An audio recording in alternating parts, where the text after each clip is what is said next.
Hello और स्वागत है आज के इस नए एक्सप्लेनर में। तो चलिए सीधे डाइव इन करते हैं। आज हम एक ऐसी ज़बरदस्त जर्नी पर निकलने वाले हैं जो शुरू होती है हमारी मॉडर्न लाइफ के शोर शराबे और हसल कल्चर से और हमें ले जाती है एकदम एंशंट ग्राउंडेड इनर पीस की तरफ। आज हम लिटरली शाओलिन फिलॉसफी के उस डीप विजडम को ब्रेक डाउन करेंगे जो सदियों से चला आ रहा है।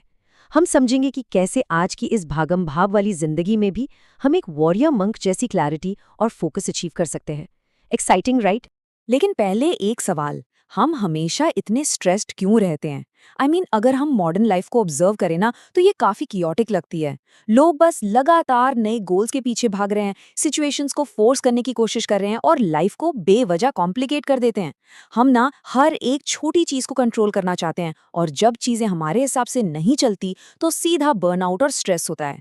तो सोचना ये है कि क्या इस आपाधापी से निकलने का कोई सॉलिड रास्ता है?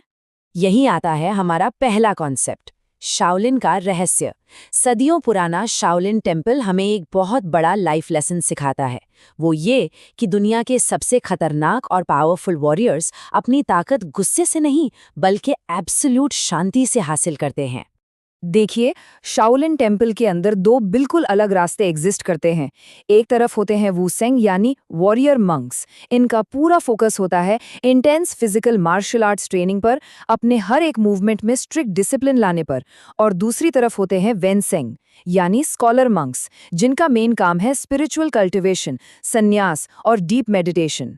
अब इंटरेस्टिंग बात यह है कि असली शाओलिन मास्टरी इन दोनों के बैलेंस से ही आती है। रिलेंटलेस एक्शन और क्वाइट कॉन्टेम्पलेशन का एक परफेक्ट मिक्स। ये प्रूफ है कि माइंड और बॉडी दोनों की ट्रेनिंग हमेशा एक साथ चलनी चाहिए। और यही हमारा अगला पॉइंट है, दिमाग और शरीर की एकता यानी mind and body unity. In Shaolin monks के उस इनक्रेडिबल लेजर शार्प फोकस का सबसे बड़ा सीक्रेट इसी कनेक्शन में छुपा है। अगर हम कॉमनली देखें, स्पेशली वेस्टर्न माइंडसेट में, तो दिमाग और शरीर को बिल्कुल दो अलग एंटिटीज माना जाता है, जैसे दिमाग एक ड्राइवर हो और शरीर एक गाड़ी। बट ईस्टर्न शाओलिन माइंडसेट इससे बिल्कुल अलग है। यहाँ माइंड और बॉडी एक ही यूनिफाइड सिस्टम है जो की यानी लाइफ एनर्जी से चलते हैं। दोनों अलग हैं ही नहीं। शाओलिन सिस्टम में किया गया हर एक फिजिकल एक्शन दरअसल अंदर की मेंटल क्लैरिटी का ही एक डायरेक्ट रिफ्लेक्शन होता है। सोचिए, अगर दिमाग एकदम शांत है तो बॉडी का मूवमेंट भी ऑटोमेटिकली परफेक्ट और पावरफुल होगा। नेक्स्ट अप है वू डे, जिसका मतलब है मार्शल आर्ट्स के सद्गुण। क्योंकि देखा जाए तो बिना किसी मोरल कंपास के फिजिकल ताकत सिर्फ और सिर्फ हिंसा यानी अग्रेशन बनकर रह जाती है। इस वुशुदो के 5 मेन कोर कंपोनेंट्स होते हैं: नम्रता, हिम्मत, सब्र, सच्चाई और सहन शक्ति। जब हम इन क्वालिटीज को अपनी एवरीडे लाइफ, अपने रिलेशनशिप्स और डेली चैलेंजेस में उतारते हैं ना, तो इससे सिर्फ फिजिकल स्ट्रेंथ नहीं बनती बल्कि एक जबरदस्त मेंटल रेजिलियंस डेवलप होती है। ये वर्चूज हमारे ईगो को चेक में रखते हैं। जैसे एक मार्शल आर्टिस्ट जब प्रैक्टिस करता है तो उसकी ह्यूमिलिटी और पेशेंस ही उसको एक ट्रू मास्टर बनाती है। वुशुदू हमें क्लियरली सिखाता है कि असली जीत दूसरों को हराने में नहीं बल्कि खुद के ईगो को जीतने में है। अब आते हैं इस एक्सप्लेनर के सबसे फैसिनेटिंग कॉन्सेप्ट पर, वू वे का जादू। ट्रस्ट मी, ये मॉडर्न डे स्ट्रेस का सबसे बड़ा एंटीडोट है। तो वू वे आखिर है क्या? ये एक बहुत ही ब्यूटीफुल टाओइस्ट पैराडॉक्स है। इसका लिटरल ट्रांसलेशन है एक्शनलेस एक्शन, यानी बिना कुछ किए सब कुछ कर देना। अब वेट, इसका मतलब लेजी होना या आराम से लेटना बिल्कुल नहीं है। इसका असल मतलब है सिचुएशंस को जरूरत से ज्यादा फोर्स किए बिना लाइफ के नेचुरल फ्लो के साथ अलाइन होकर एफर्टलेसली रिएक्ट करना। जब हम चीजों को जबरदस्ती कंट्रोल करने के बजाय उनके नेचुरल रिदम के साथ चलते हैं तो लाइफ ऑटोमेटिकली आसान लगने लगती है। इसे समझने के लिए एलन वॉट्स का एक बड़ा ही कमाल का कोट है, नदी को न पीछे से धक्का दिया जाता है न आगे से खींचा जाता है, ये ग्रेविटी के साथ बहती है। क्या पावर है इस एनालॉजी में। लाइफ के चैलेंजेस से निपटने के लिए हमें पानी के ऑपोजिट थक देने वाली स्विमिंग करने के बजाय स्ट्रीम के बहाव के साथ बहना सीखना चाहिए। यही एग्जैक्टली वू वे है। रेजिस्टेंस खत्म तो असली ताकत शुरू। तो सवाल यह है कि इस वू वे को हम अपनी लाइफ में प्रैक्टिकली अप्लाई कैसे करें। इसके 4 बहुत ही क्लियर और सिंपल स्टेप्स हैं। पहला, रिलैक्स, अपनी सारी टेंशन को जाने दीजिए। दूसरा, फोर्स करना बंद कीजिए, हर चीज पर कंट्रोल थोपने की जरूरत नहीं है। तीसरा, लाइफ के नेचुरल फ्लो और अपनी नेचुरल इंटेलिजेंस पर भरोसा कीजिए।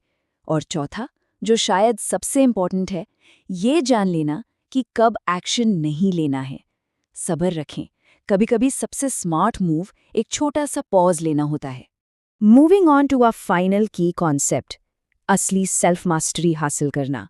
आइए देखते हैं कि modern day master Shi Heng Yi इस एंशिएंट विजडम को हमारी आज की लाइफ में कैसे फिट करते हैं। मास्टर शिहेंग ये सिखाते हैं कि हमारा शरीर दरअसल एक ब्रिज की तरह है, एक टूल है हमारे माइंड और स्पिरिट तक पहुंचने का।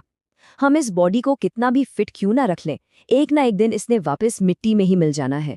इसलिए बॉडी की ट्रेनिंग एक्चुअली एक जरिया है हमारे ट्रू इनर एसेंस को डिस्कवर करने का। असली और अल्टीमेट फोकस हमेशा माइंड को क्लियर करने पर ही होना चाहिए। उनका एक और बहुत ही डीपली ग्राउंडिंग थॉट है। उन्होंने बताया है कि इस धरती पर चलने का, सांस लेने का जो मौका हमें इस वक्त मिला है ना, ये एक बहुत ही अनमोल गिफ्ट है। हमारी जिंदगी का वक्त बहुत लिमिटेड है, इसे बिल्कुल भी ग्रांटेड नहीं लेना चाहिए। जब लोग इस सच्चाई को पूरी तरह एक्सेप्ट कर लेते हैं तो उनका नज़रिया ऑटोमैटिकली शिफ्ट हो जाता है। छोटी मोटी परेशानियों पर स्ट्रेस लेना बंद हो जाता है और पूरी एनर्जी सेल्फ मास्टरी की तरफ फोकस हो जाती है। तो चलिए आज के इस एक्सप्लेनर को एक थोड़े प्रोवोकेटिव थॉट के साथ रैप अप करते हैं। हम सभी ने ना अपनी ज़िंदगी में अलग अलग तरह के बबल्स बना रखे हैं। कोई करियर के बबल में फंसा है, कोई स्टेटस के, तो कोई अपनी वरीज के बबल में जी रहा है। लेकिन सोचिए, क्या हम इस सेल्फ क्रिएटेड केओस और शोर शराबे से एक कदम बाहर निकलकर उस पीसफुल वू वे के नेचुरल फ्लो में आने के लिए तैयार हैं? ये चॉइस हमें हर रोज़ हर मोमेंट करनी पड़ती है। शाओलिन विजडम बस यही सिखाता है, स्टिलनेस को चुनिए, पावर अपने आप फॉलो करेगी। उम्मीद है इस एक्सप्लेनर ने लाइफ को देखने का एक फ्रेश, शांत पर्सपेक्टिव दिया होगा। हमारे साथ इस सफ़र में जुड़ने के लिए बहुत बहुत शुक्रिया।